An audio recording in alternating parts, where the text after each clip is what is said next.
Hello everyone. Welcome to Magical Stocks channel, where fundamentals meet technical.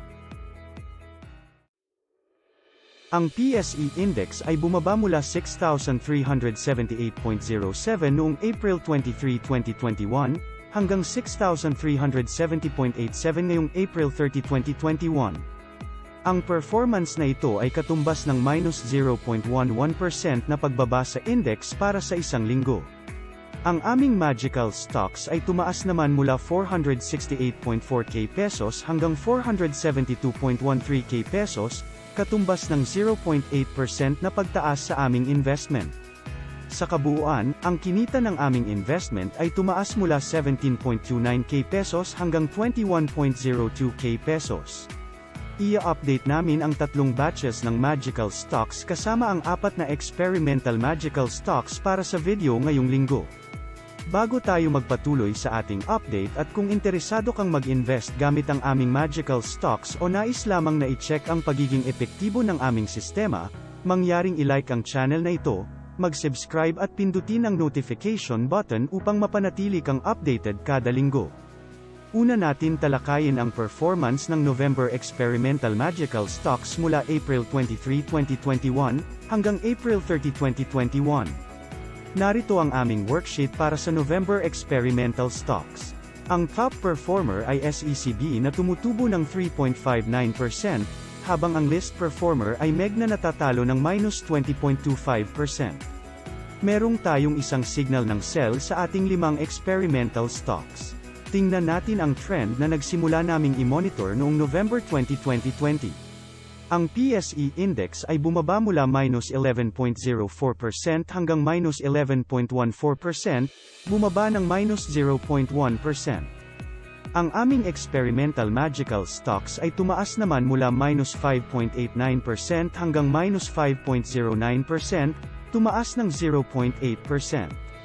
Ang eksperimento ay nasa baba ng benchmark line, habang ang index ay nasa baba rin ng benchmark line.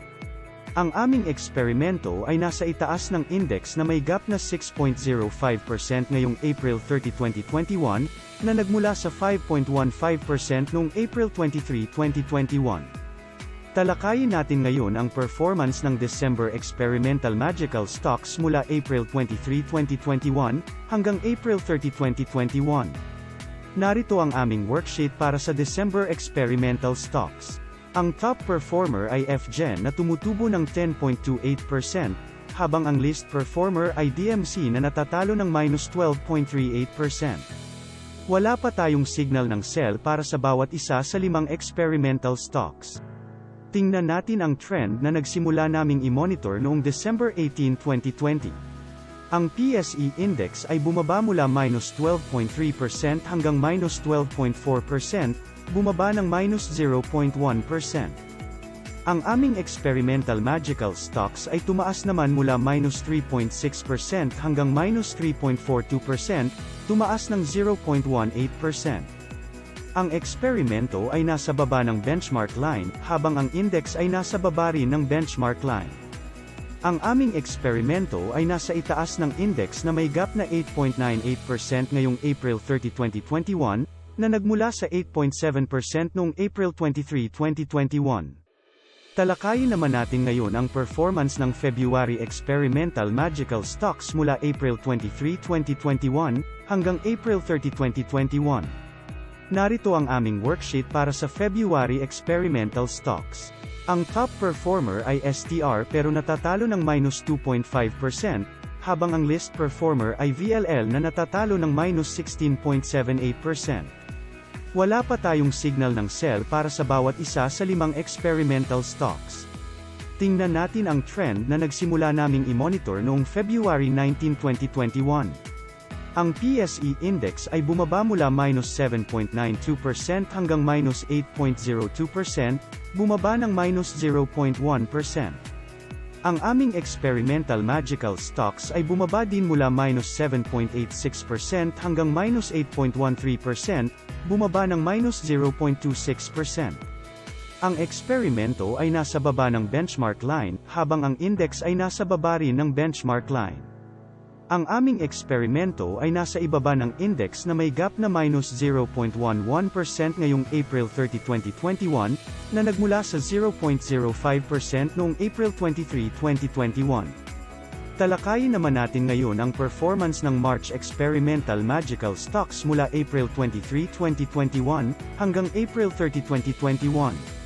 Narito ang aming worksheet para sa March Experimental Stocks. Ang top performer ay TEL na tumutubo ng 6.78%, habang ang least performer ay GT Cap pero tumutubo ng 2.54%. Wala pa tayong signal ng sell para sa bawat isa sa 5 experimental stocks. Tingnan natin ang trend na nagsimula naming i-monitor noong March 19, 2021. Ang PSE Index ay bumaba mula minus 0.9% hanggang minus 1.01%, bumaba ng minus 0.11%.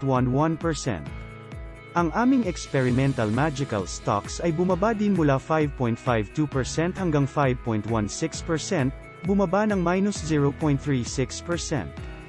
Ang eksperimento ay nasa taas ng benchmark line, habang ang index ay nasa baba ng benchmark line.